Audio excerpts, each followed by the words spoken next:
Bueno, gente, buen día. ¿Cómo les va? Qué lindo ver tanta gente de acá de esta región que yo considero que es una región geográfica súper estratégica, en donde hay un montón de potenciales deportistas. Esos potenciales deportistas van a ser quienes nos van a representar en las distintas disciplinas deportivas en el país. Seguramente van a ser campeones argentinos y seguramente van a ser representantes olímpicos, y siempre la semilla la pone un entrenador como ustedes. Cuando yo empecé a capacitarme, hace mucho tiempo atrás, creo que fueron 2 o 3 días después de que Américo Vespucio dijo esto es América, así que imagínense si será. Un entrenador me decía lo mismo y yo siempre lo veía lejano.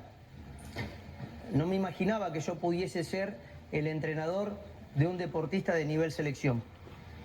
Hasta que después de muchos años me tocó tenerlo. Y al principio me tocó tener uno, y después fueron 2, y después se transformaron en muchos otros. Y realmente la primer semilla es la semilla del entrenador inicial, o la del que empieza con el proceso de preparación de ese deportista. Así que deposito mi confianza en ustedes, si es que ya no lo tienen, en que lo empiecen a crear, porque recursos tenemos y potencial sobra, mucho más, que el potencial son ustedes. De hecho, estar acá un sábado de Semana Santa así lo demuestra. Así que mis felicitaciones para ustedes. Bueno, vamos a empezar con el tema de preparación física. Vamos a empezar con un pequeño... Al revés, voy a empezar al revés. Siempre vengo con una planificación y nunca la cumplo. De hecho, debería estar ahí arriba y estoy abajo. Iba a empezar con la ponencia y empiezo con una actividad. Vamos a poner un caso hipotético. Doña Rosa, una mujer adulta de más de 50 años, por recomendación de su nutricionista, todos los días camina más de 30 minutos. Doña Rosa, ¿entrena? Y acá quiero que participen ustedes y, más allá de la respuesta que va a ser monosilábica, sí o no, me puedan decir por qué sí o por qué no. ¿Listo? A ver qué les parece. Arranquemos. ¿Qué dice mi amigo? Está haciendo actividad física. Está haciendo actividad física. Fue el primero. ¿Quién piensa que está entrenando? Y depende si el estímulo es lo suficiente para que esté entrenando o simplemente está dando. Depende si el entrenamiento es lo suficiente. Repregunto, ¿qué sería suficiente?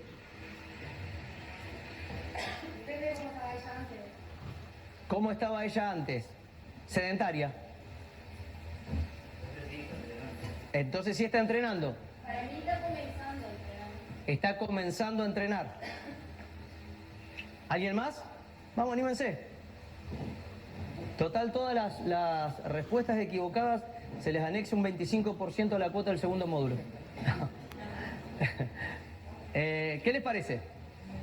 ¿Entrena o no entrena? Respeta los principios de entrenamiento. Si respeta los principios de entrenamiento, y ahí ya nos vamos metiendo. Ahí va.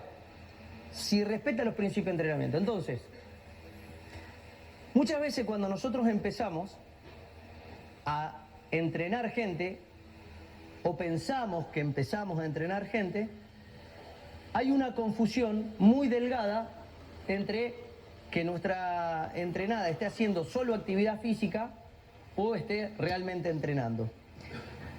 Y cuando hago esta salvedad y esta comparación entre actividad física y entrenamiento, no digo que una es peor que la otra, ni menosprecio una por sobre la otra, pero a priori son cosas diferentes.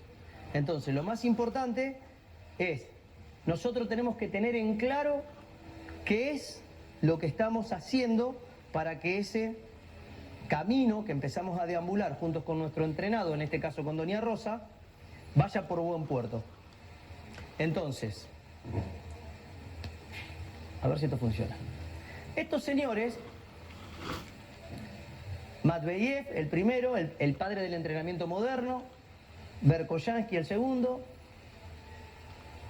Jürgen Weineck, el tercero, y Vladimir Isurin, son cuatro autores que correlativamente fueron elaborando teorías del entrenamiento, y lo que hicieron ellos fue sustentarse en la teoría de su anterior sucesor y poder enriquecerla. El primero de todos ellos fue Matveyev, padre del entrenador soviético, que fue el primero que dijo que el entrenamiento era un proceso planificado y sistemático para mejorar el rendimiento. Un proceso, fue el primero que se corrió solamente de lo que eran las cuestiones netamente biologicistas. Se corrió de la adaptación biológica, que es importante, pero que no lo es todo. Se corrió de el fortalecimiento de los puentes cruzados de actina y miocina.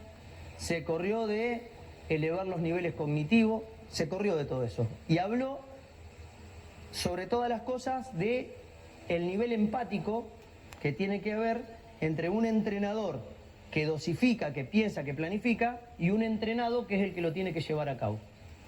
¿Sí? Un proceso que es un proceso pedagógico.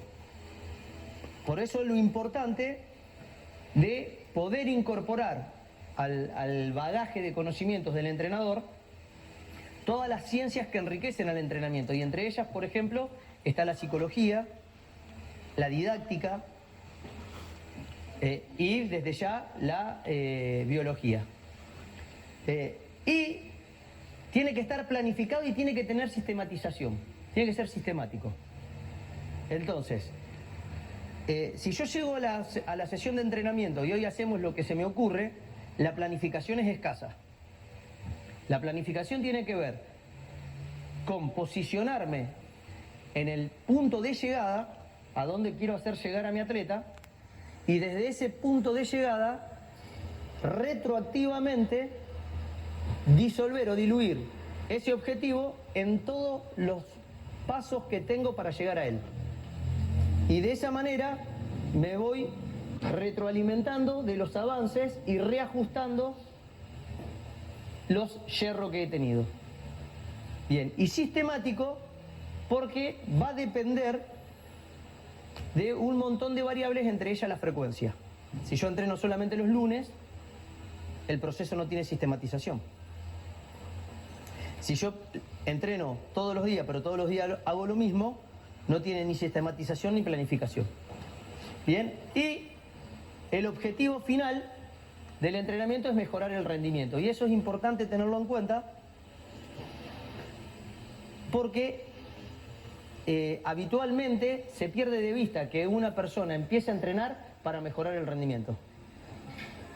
Levante la mano quien trabaja en gimnasios. Bien alta. Bien, levante la mano quien es entrenador personal o hace personal training.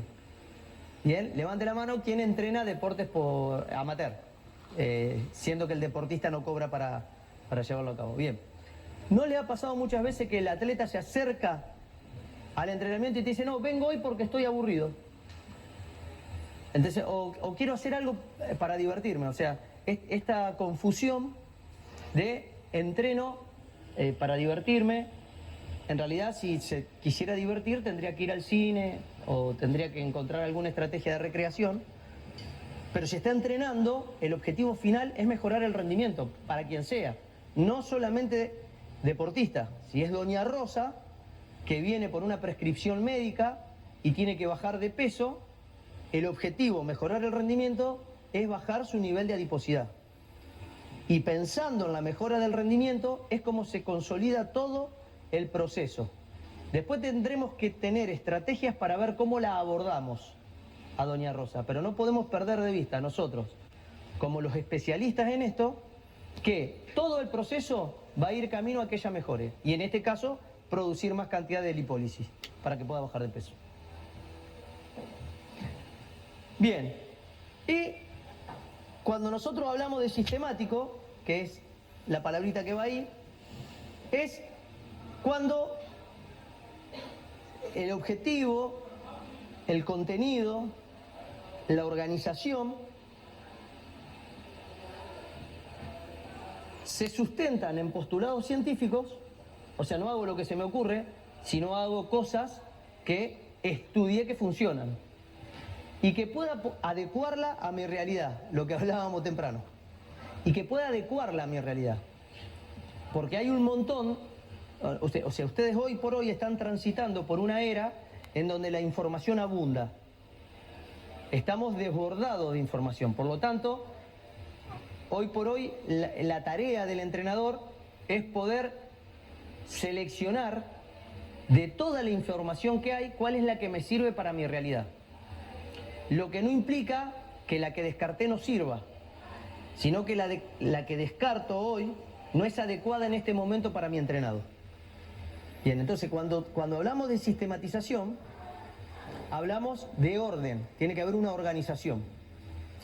Que en la época que yo me iniciaba como entrenador, había una crisis de información porque la información no estaba. No había redes sociales, no había internet, los libros eran muy caros, entonces la crisis de la información era por ausencia. Hoy,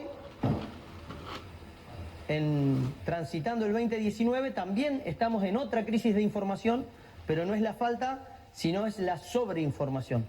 Tenemos muchísima información, entonces nos cuesta muchísimo seleccionar. Bien, entonces, lo más importante, cuando nosotros hablamos de una organización del entrenamiento, estamos hablando de poder hacer un recorte real para saber hacia quién va dirigido el entrenamiento para no errar.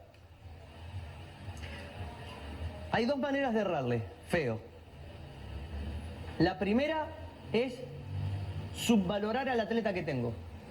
Entonces, me excedo de metodológico. Paso metodológico número 1, me paro en 2 pies. Paso metodológico número 2, levanto el otro pie. Paso metodológico número 3, hago el primer paso. Paso metodológico número 4, levanto el otro pie. Estuve 3 semanas para decirle caminá. Entonces, muchas veces excederme en las cuestiones metodológicas me hace perder tiempo. Otras veces pierdo tiempo porque aplico un método que es inaplicable para la realidad de mi atleta. Viene doña Rosa a hacer pesa y nosotros le decimos, hoy vas a hacer arranque y mientras estás haciendo arranque te voy a electroestimular todos los músculos escapulares. Entonces estoy usando un método terriblemente evolucionado para una persona que si la asusto nomás ya mejora por la contracción que hace. Entonces, poder tener el punto medio de acuerdo a quien tengamos delante nuestro. Entonces, ese objetivo que va a ser elevar el rendimiento deportivo o elevar la entrenabilidad, va a tener este camino que nosotros, cuando lo empezamos, idealmente lo empezamos desde aquí, empezamos con un niño para proyectar a un atleta del deporte que se les ocurra. Ese niño, en una primera instancia, va a consolidar todas las capacidades físicas para mejorar la aptitud física, para que sea una persona saludable, y si hablo en términos darwinianos, para que sea un mamífero adaptable al entorno. Una persona que tenga todas las capacidades entrenadas para que pueda gozar de salud. De aquí vamos a pasar al mediano rendimiento.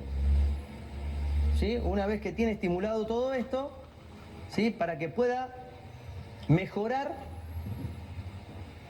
las distintas capacidades para que él pueda sobrellevar la actividad deportiva que eligió de la mejor manera posible. Y el 90% de los alumnos que vamos a tener van a quedar en el mediano rendimiento. Y a la élite van a acceder algunos pocos.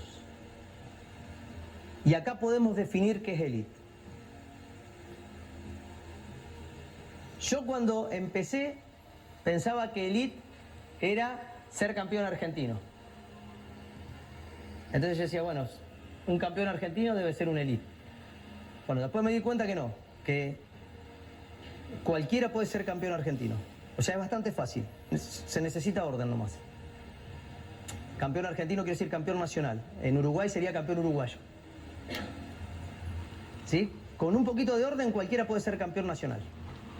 El tema, te transformás en elite cuando te transformás entre los mejores 5 de tu continente. Ahí ya se pone difícil la cosa. Si querés ser más elite, si estás entre los mejores 10 del mundo, ahí se pone mucho más exquisita la cosa. Entonces, que nosotros entrenemos deportistas de mediano rendimiento o personas del fitness nos requiere el mismo compromiso que si estuviésemos entrenando un deportista olímpico, el compromiso del entrenador para con su atleta es el mismo. Hay que pensar de la misma manera, hay que estudiar de la misma manera, hay que organizarse de la misma manera, hay que exigirle de la misma manera, o sea, hay que exigirle que él dé todo lo que puede dar de la misma manera. La diferencia va a ser en dónde compitamos. Cuando ustedes tengan la posibilidad, si es que todavía no la han tenido, de tener un elite, se van a dar cuenta que nunca llega al elite el talento fisiológico o el talento físico. Llega el distinto emocionalmente, el diferente, el que es capaz de tener un valor agregado, el que se pudo bancar todas las presiones del entorno y no dejó que el entorno lo consuma, sino él fue el que quiso dominar el entorno. Esos son los que llegan. ¿Bien? Nosotros como entrenadores a lo largo de toda nuestra carrera nos podemos encontrar con personas en distintas partes de este camino. Podemos encontrarnos idealmente al niño o nos podemos encontrar con un atleta que está por esta parte de su itinerario, de su recorrido. Bien, para eso también el entrenador tiene que adecuarse al proceso. Bien, cuando a nosotros nos enseñan todas las partes del entrenamiento, no es que con todos tengo que empezar de cero, sino que tengo que empezar de acuerdo al momento en el que yo tomo a ese entrenado. Y para ser un buen entrenador deberíamos tener estas 3 características que vendrían a ser como las normas IRAM de un entrenador. Debe ser una persona ordenada, debe tener un sustento científico en su saber y debe tener experiencia. No tiene que ser, si va a estar en el gimnasio, el campeón de levantamiento de pesa solamente, ni tampoco una rata de biblioteca que se estudió todos los papers dando vueltas. Tiene que haber un mix de todo eso. Tengo que estar fundamentado con un marco teórico sólido. Tengo que tener experiencia. Cuando hablamos de experiencia hablamos de poder bajar a la praxis todo eso que voy estudiando para poder tener una retroalimentación de información. Es decir, yo esto cuando lo apliqué en esta situación me dio este resultado. Y cuando lo mismo lo apliqué en esta otra situación, tuve este otro. ¿Sí? Y orden, que el orden es lo que me da la sistematización.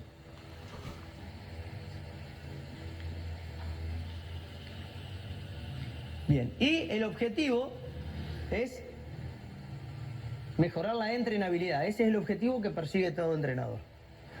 O sea, tener un mayor nivel de entrenabilidad, que es un círculo causal que arranca del paso 1 y llega hasta el paso 5 y que cada partecita va retroalimentando, potenciando y mejorando a la sucesiva. Entonces, el primer paso de la entrenabilidad tiene que ver con el grado de adaptación que generan las distintas cargas que uno presenta a su atleta, que no son las mismas. Y acá hay una teoría que es una teoría muy eficiente que tiene que ver con el potencial entrenable de la carga. Que dice, todo ser humano, como mamífero que es, o como mamífero que somos, nos adaptamos fácilmente al entorno. Una vez que cada vez que nosotros nos adaptamos a una carga, esa carga deja de cumplir su efecto fisiológico.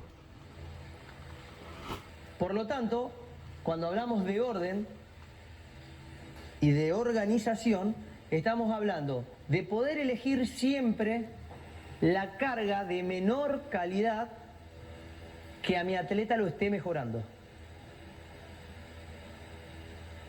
Vos sabés, profe, que vi un video en donde unos gimnastas rumanos están haciendo cargada de potencia a un pie en un mini tram con un bozo abajo.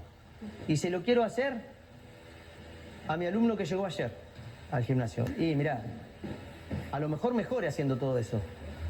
Pero es un recurso que te conviene guardarlo para dentro de 4 o 5 años de entrenamiento. Y probar con algo más básico como por ejemplo que haga una vitalización. ¿Por qué? Porque la vitalización lo va a mejorar, pero dentro de unos años esa vitalización a ese atleta no le va a servir más. Por lo tanto, vamos descartando recursos de entrenamiento en momentos del proceso adecuados. Y la teoría sería, utilizo el elemento o el contenido más pobre desde el punto de vista motriz que en ese momento a mi atleta lo mejore. Y de esa manera vamos descartando herramientas que el día de mañana, cuando llegue a tener un gran nivel, no las va a necesitar más. Por eso necesitamos ordenarnos. Bien, ese grado de adaptación a las cargas, que era lo que les decía recién, tiene una magnitud dinámica. ¿Qué significa una magnitud dinámica? Que yo una vez que utilizo un ejercicio para que mi atleta mejore, y ya esté adaptado, lo tengo que retirar del proceso y tengo que incorporar un contenido nuevo. El que retiro, si es un contenido enriquecedor, como por ejemplo en el gimnasio puede ser un ejercicio de sentadillas, hoy lo retiro del entrenamiento porque ya se adaptó, no lo retiro para desecharlo de por vida, sino para volverlo a traer después de que durante una cierta cantidad de tiempo estuve trabajando con otro contenido. Entonces, sigue mejorando, se desadapta del contenido que estaba utilizando para después más adelante volver a traerlo. Y con alguna modificación seguir dándole valor a una de las tantas herramientas de entrenamiento que vamos a tener. Porque tenemos que configurar que los contenidos en el entrenamiento son finitos. O sea, finitos no porque no son gruesos, sino finitos porque no son infinitos. O sea, están contados. No tenemos una variedad enorme de ejercicios, por lo tanto los tenemos que cuidar como cuidamos la joya de la abuela. Bien. Y esas magnitudes de la carga no va a ser igual para todos los sistemas. No va a ser igual para todos los sistemas energéticos y tampoco va a ser igual para las distintas capacidades que vamos a estresar en nuestros atletas. Cada una de las capacidades va a tener una característica especial que la identifica como tal. Y desde ya tampoco van a ser iguales para las personas. Y eso tiene que ver con el principio de la individualidad. ¿Sí? Cada persona es un ser único y irrepetible. Aún gemelos. Yo tengo 2 gemelos que entreno. Esto es real. Tengo 2 gemelos que entreno. Los 2 gemelos, si nosotros los analizamos genéticamente, son el mismo. La genética, el genoma de los 2 gemelos son la misma persona genéticamente. Replicado totalmente. La otra vez hablando con un profesor de biología y con su esposa que es doctora en matemática, hacíamos chistes típicos de nerds, ¿no? Entonces decíamos, ¿qué pasa si 2 gemelos se casan con 2 gemelas y cada uno de estos matrimonios tienen hijos? ¿Qué pasaría? Y políticamente serían primos y genéticamente hermanos. ¿Por qué? Porque la combinación genética sería exactamente la misma. ¿Me siguieron lo que les dije? Políticamente primo, genéticamente hermano. Gemela con gemela. Gemela con gemelo, hijo. Bien, ahora, este chistecito que hacemos tiene que ver con esto de decir, el principio de la individualidad no tiene que ver con una cuestión física como siempre estuvo posicionado. Y acá vuelvo al ejemplo de los gemelos, que esto sí es real. Dos gemelos que empezaron el proceso de entrenamiento de manera muy similar, pero cosa que a mí me llamaba poderosamente la atención. Por ejemplo, la primera vez los evalúo, les tomo un ejercicio de fuerza, exactamente los mismos pesos en todos los ejercicios. Entonces yo digo, estos dos están con una simbiosis producto de que cuando eran chiquitos era las dos remeritas rojas con el mismo logo, los dos gorritos amarillos con el mismo logo. Entonces los citaba, cada vez que los tenía que evaluar, los citaba a días diferentes. ¿Y saben lo que pasaba? Seguían dando lo mismo. Las mismas evaluaciones, aún evaluándose en días separados. Es más, les mentía y les decía que el test eran otros. Hoy vas a hacer salto en contramovimiento, le decía a uno, y al otro le decía que iba a hacer salto squat jump, pero mentira, hacía el mismo contramovimiento. O sea, yo quería que entre ellos se dijeran cualquier cosa, y los resultados eran los mismos. ¿Y qué pasó? A medida que fue avanzando el proceso de entrenamiento, y que yo los fui conociendo personalmente a ellos, sus rendimientos deportivos empezaron a ser dispares. Y tenía que ver con que el principio de la individualidad sobre todo tiene que ver con las cuestiones emotivas. Las cuestiones emotivas tienen que ver con cuestiones que están alojadas en el cerebro. Tiene que ver con el abordaje neurocientífico que uno le da al entrenamiento. Las emociones son determinantes. Entonces tenemos a uno de los Messi, que así le decimos, que tracciona desafíos. Vos querés que haga algo y le decís, ¿a qué no te animás a hacerlo? Y lo hace. O tu hermano, vos sabés que hizo con 5 kilos más, entonces él pone más, tracciona desafío. Y el otro es un chico más introvertido. Si vos lo desafías, ¿a que no te animás? No me animo, te dice. Entonces al otro hay que animarlo, dale, que vos podés, mirá todo lo que mejoraste.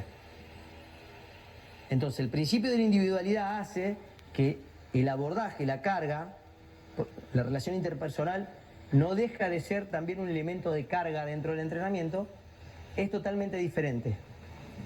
¿Sí? Y ese principio de la individualidad va muy de la mano con el principio de la unidad funcional. El principio de la unidad funcional habla de que el ser es un todo.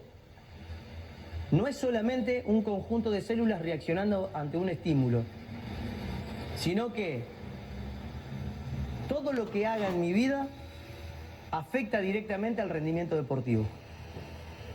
Por eso, como entrenador, cuando se pongan más obsesivos compulsivos de los que están ahora, van a empezar a analizar absolutamente todo. Y siempre hago el mismo chiste. Voy al gimnasio, encuentro a la rubia de enfrente del gimnasio que está re linda, y cuando paso me guiña el ojo. Llego al gimnasio y le digo al profesor, a todos los que están, cuélguense de la punta de la barra, levanto todo lo que tengo, estoy remotivado. Al otro día vuelvo a la misma hora, sí la veo a la rubia y la veo enroscada con el novio a los besos. No puedo levantar ni un escarbadiente. Bien, cuestiones emocionales afectan directamente a el desempeño que voy a tener en el entrenamiento. ¿Sí? Y funciona en todo, en todos los aspectos. Si me fue bien en la facultad o si me fue mal. Si tuve una discusión en el trabajo, si no la tuve. Si tengo un problema interpersonal con mi círculo o si no lo tengo. O sea, todo conspira para que una persona esté predispuesta o no tenga predisposición para entrenar y para rendir.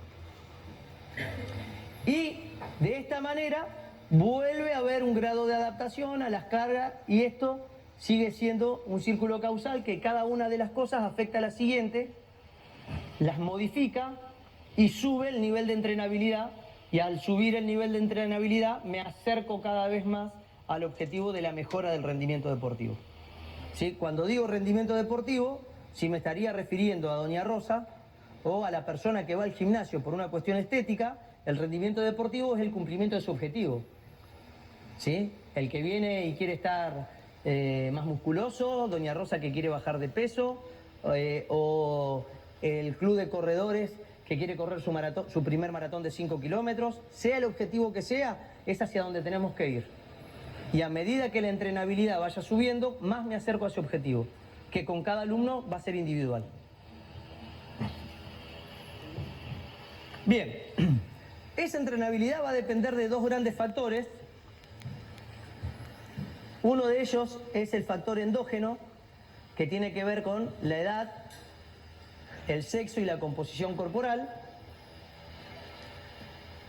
Ese factor endógeno es muy determinante por muchas cosas. Por ejemplo, edad.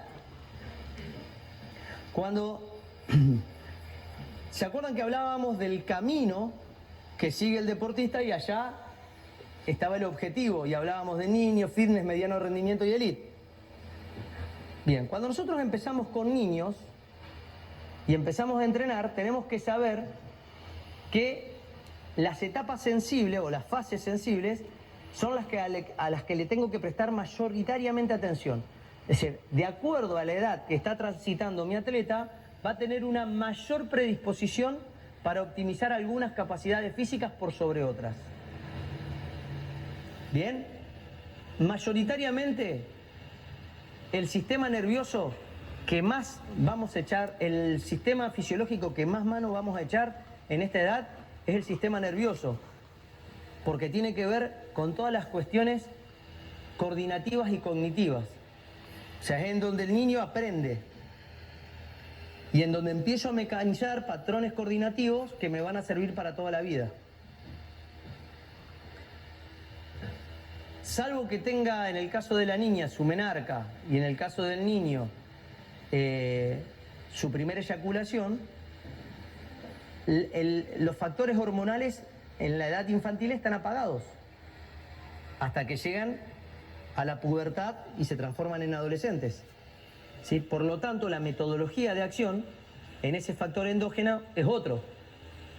Por lo tanto, no puedo replicar modelos de entrenamiento para adultos en niños, porque el resultado va a ser totalmente diferente porque su factor endógeno así me lo está determinando. Lo mismo en cuanto al sexo. Sí, no al género, al sexo, lo que biológicamente son.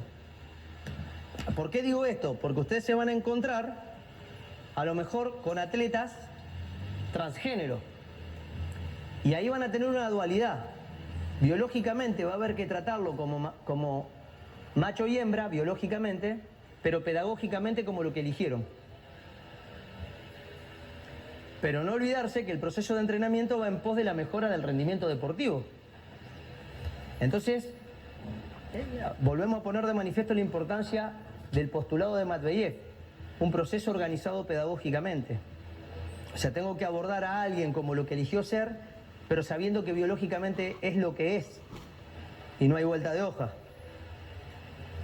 Bien, y cuando hablamos de sexo sabemos, por ejemplo, que las mujeres tienen una segregación testosterónica de 10 a 20 veces menos que el varón.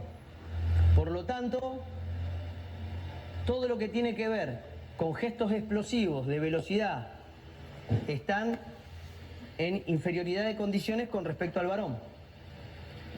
Al tener entre 10 y 20 veces menos flujo testosterónico que el hombre, tienen más probabilidad de acumulación de grasa.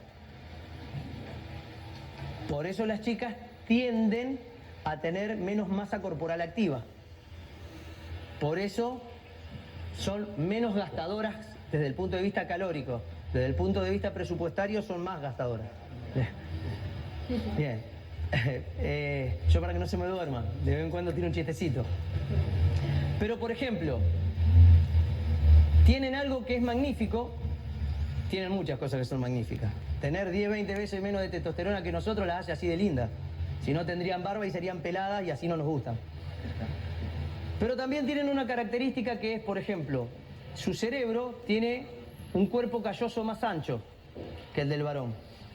Por lo cual tiene muchísimo más riqueza entre las interconexiones de los hemisferios cerebrales. Por lo cual son muy buenas haciendo lo que hacen, muchas cosas a la vez. Una mamá de las de hoy está cocinando para la familia, atendiendo al nene, sabe que le tiene que hacer la tarea al del medio, le dice a su pareja que no se olvide de pagar todo lo que tiene que pagar, ya tiene preparada la ropa del gimnasio y después de trabajar va al gimnasio. Viene y la casa funciona. 2 días se engripó y hace todo eso el señor de la casa y hirvió el bebé. Se arma un despelote bárbaro. ¿Por qué? Porque no estamos preparados para eso. El cuerpo calloso del varón es más chico, no es muy bueno para tener muchas cosas a la vez, pero tiene los objetivos unidireccionados y es mucho más consecuente con su objetivo, llega mucho más rápido a lo que pretende. Entonces esas cuestiones también hacen a la característica de abordaje del entrenamiento. Las mujeres tienen muchísimo más capacidad de endurance que el varón. El varón tiene mucho más logros absolutos. Levanta más kilos, corre más rápido, recorre más metros, pero claudica más rápido. La mujer no tiene tanto logro absoluto, pero es totalmente disciplinada y consecuente en lo que se embarca. Yo tengo una levantadora de pesas que este año cumple 30 años y la estoy entrenando ininterrumpidamente desde sus 17 años. Un reloj suizo. Un reloj suizo. El Viernes Santo, que fue ayer, se fue a visitar amigos. ¿Y qué hace? Visita amigos que tienen gimnasio. Yo le digo, si te vas a visitar a tus amigos y estamos a punto de ir a un nacional, vení primero al gimnasio y después visita a tus amigos. A la hora que vos quieras, vení, entrenamos y después te vas. Entonces ella, ¿qué dice? No, profe, yo ya lo pensé. Me voy a ir a lo de Martín y Nicolás en Paraná, que tienen gimnasio. Entonces fue a visitarlos y a entrenar. O sea, eso también entrena un equipo de rugby y los jugadores de rugby es impensado que lo hagan. Si ellos tienen pensado ir a pescar, van a pescar. No piensan en hacer pesa, en correr, en hacer lo que tienen que hacer y después irse. Entonces, estas son las características que están determinadas por el sexo. Claramente, o sea, son dos maneras de proceder diferentes. Y es importante poder conocerlas porque de esa manera se las aborda a las personas, ¿no? A ese varón y a esa mujer.